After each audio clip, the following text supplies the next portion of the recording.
Happy Wednesday Eve. I hope everybody had an awesome day. I'm coming to you a little bit late today. Work was working today.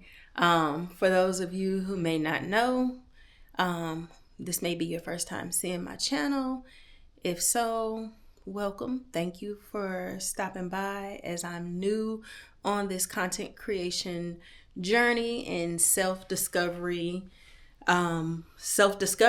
as an empty nester. So I would like to consider this my empty nesting chronicles.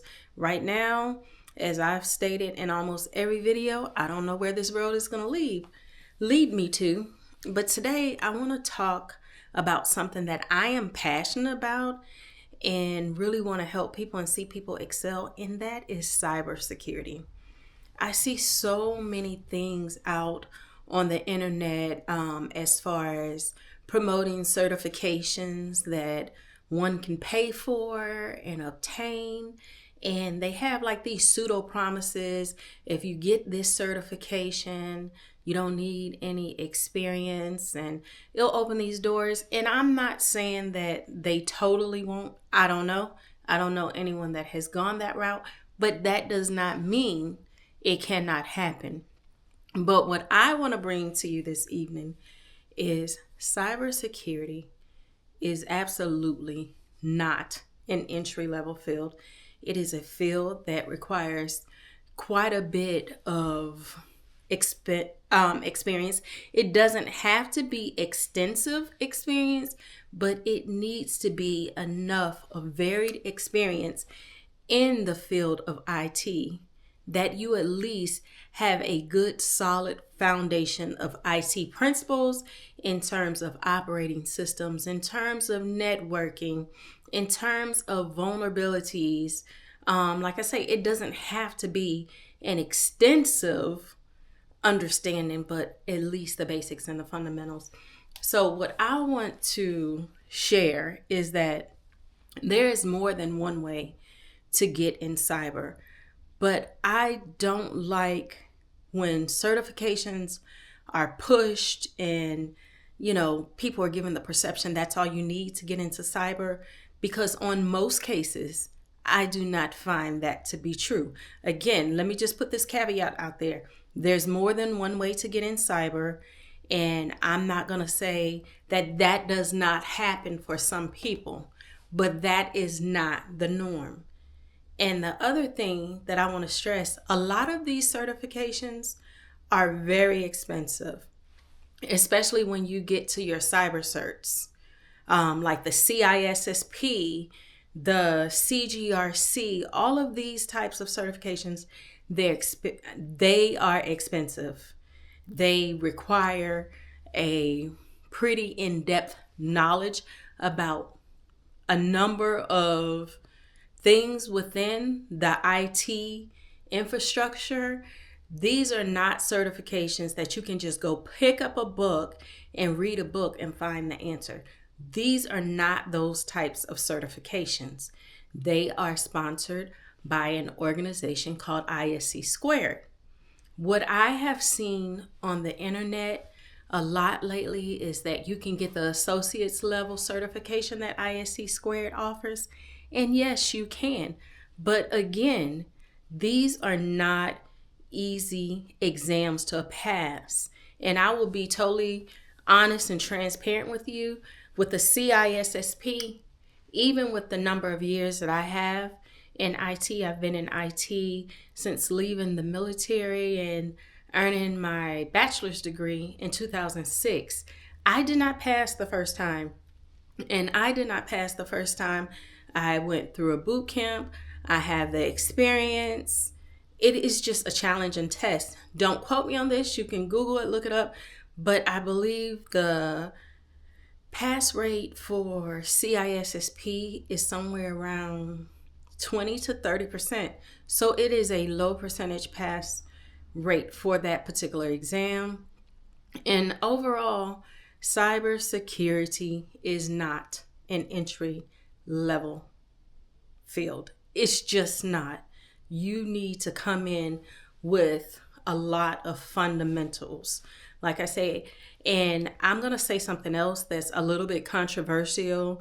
And depending on who you ask, they will agree with me or may not agree with me. And that's fine, because we all have a different way of looking at things.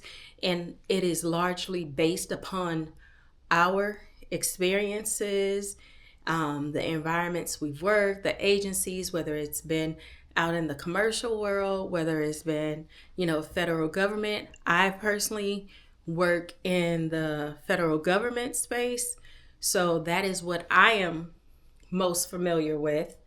And what I would like to say, this is my thoughts, my opinion. Someone else will give you something totally different. But from my perspective, one of the best places to start is the help desk. A lot of people will disagree with that. And the reason why I say that is because when you start on your help desk, you learn a lot about the operating systems. You learn a lot about networks, how to differentiate network issues from OS issues.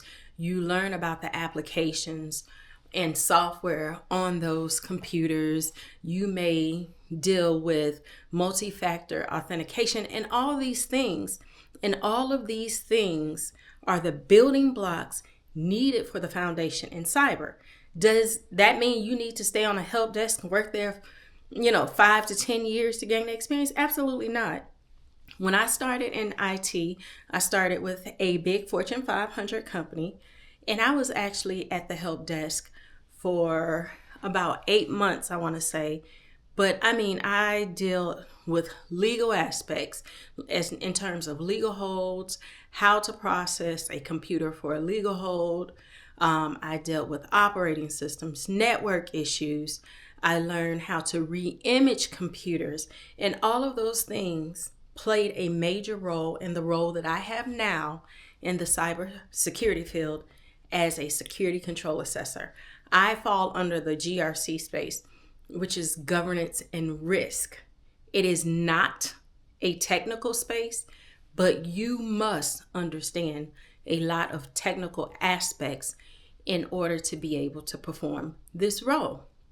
So again, you do not have to start at a help desk. I am not saying that, but it is a great start, because one of the reason why I am bringing this up is because I see and hear a lot on social media about, you don't need to start at a help desk. I wouldn't start at a help desk. That's a waste. You can go right into the field.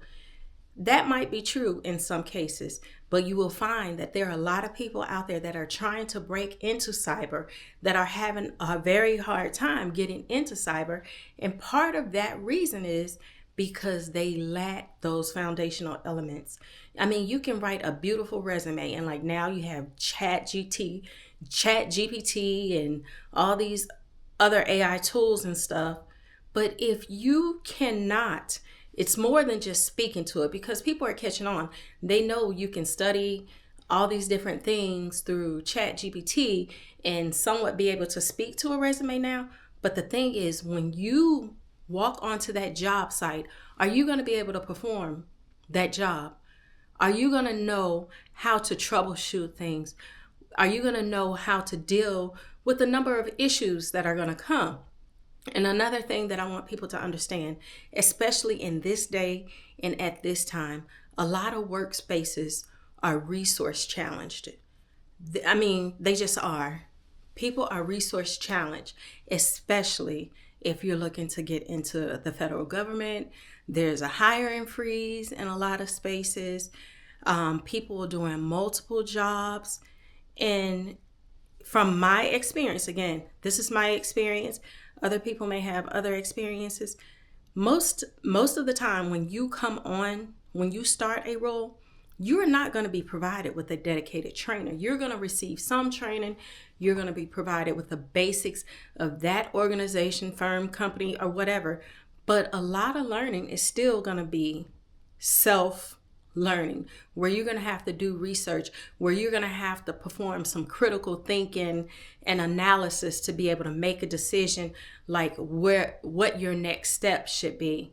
And so I am bringing this up as awareness to say that, yes, cyber I love it. I'm passionate about what I do. I like the field itself, but I just see so much mis and disinformation about it. And it kind of gets under my skin a little bit. Like I say, I'm not going to say there are no people who come into the field with absolutely no experience or go out and get a certification, but I will say that is not the norm. And I see a lot with the money being pushed in cyber. Yes, you can make a lucrative career. We all want to make a decent career, be able to, provide for our needs and some of our wants. But at the same time, it's more than just the money aspect, because you want to be successful when you get there. I've worked in a particular space where we had new college grads even who were phenomenal. Their degrees were in information security or computer science or some form of IT, but they just did not do well on that particular project because the client really needed someone who had a good grasp on the foundation, and could run with things. And though they were very smart people, and I feel like they will eventually add a lot of value to the profession, they just did not have the fundamentals. And that is what is lacking. And when you're lacking the fundamentals, it could be very demotivating. It can be demotivating in a lot of workspaces because you're going to be pushed to do more and more, or you may be pushed like, well, did you do this, did you do that? But if you don't even know where your next step should be, or you don't have any of those analytical or critical thinking skills with respect to the role you're playing in cyber, you're going to be at a disadvantage. And that's when people, tend not to like the role or have a lack of job satisfaction. So I just wanted to bring that awareness. And I just don't want to see people spending a lot of money on these certifications with under the pretense that as soon as I get these certifications, it's going to open the door. Some of these certifications are awesome and they do open doors for you. But what really opens the door for you is the experience. And some of it is who you know as well. That is totally true. So anyway, that's one of the things that I would also like to discuss and bring to this channel and help out by way of providing useful information that is honest and without being discouraging. I want to see everyone win. Like I say, cyber is a field that I love. It's the field that I work in. And even for me, it has not been particularly easy for me to get into this field. And before I end, I'll just give you a brief overview of my education and experience. I have an associate's in liberal arts. I started out wanting to go to nursing school because I was prior military and I worked in the medical space. I pivoted because I found that I really had a love and passion for computers. So I changed my major and I have a bachelor's of science in management computer information systems. I have a master's in cybersecurity technology. I currently hold a CISSP certification, a CGRC certification, and a certified ethical hacker certification. I've worked on the help desk. I transitioned from the help desk to networking operations. From there, I provided support to a development team.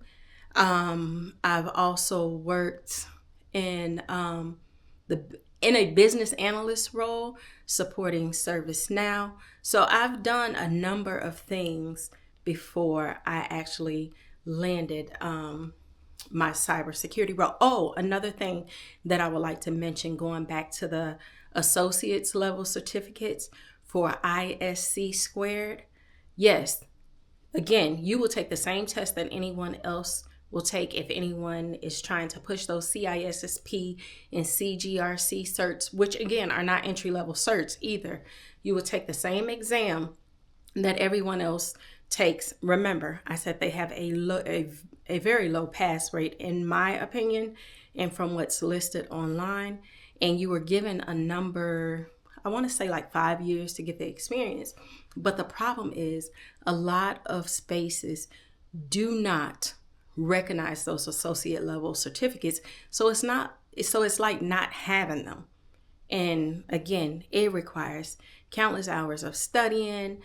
They require a lot of analytical thinking, because the documentation that's out there and the study material is not, you're not going to go and take that exam and, oh, I saw this answer in the book. That's just not how those exams are formulated. And I know I said I was going to end, but lastly, if you were to ask me where you should start if you're looking to get in the cybersecurity space, if you already have an IT degree and you're already working in IT, I would say just keep networking, keep trying to learn different aspects of IT. Start applying for maybe SOC jobs, or hone in what really excites you and what interests you. Get you maybe a Security Plus certification. Again, that is debatable, but I think that is a great cert to have if you're looking into getting into cyber, because it is a baseline cert. Do I currently have that cert? No, I don't, because my path was different. Like I say, everyone's path may not be the same. I had to go for CGRC when I first started cyber, and yeah, I can't even tell you how many nights and days I was up studying. And like I say, I work in the federal government space, so I had to meet the DoD 8570 requirement to even be able to start working with the agency that I was with at the time.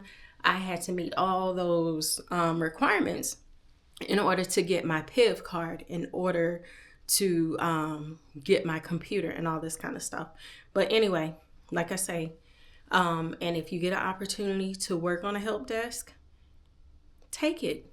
Don't look at it as a bad thing, because every step that you take can be a building block for the next step. Someone else will tell you something different, and that's fine. But I just want to be honest and let you know that cybersecurity is not an entry-level field. Again, some people might get in immediately, but don't discount roles that you may think are inferior and just go for those quote unquote big roles or popular titled roles. And be honest with yourself as far as if you want to be touching things. Like in my particular role as a security control assessor, it's not a technical role at all, but you have to know a lot of technical aspects in order to be able to competently and adequately fulfill the requirements of the role, if that makes sense. If you are a person that needs to touch things and want to touch things, then my role would not be the role for you, because it deals with a lot of policy and risk. Anyway, I know I probably rambled on a little bit, but like I say, cyber is something that I'm passionate about. It's a field that I work in, and I would like to be able to share more information about it and help as much as I can. So I will end here for now, but I'd like to say thank you for stopping by my channel. Please like, comment, share, subscribe, and we'll talk again. Thank you. Have a wonderful evening.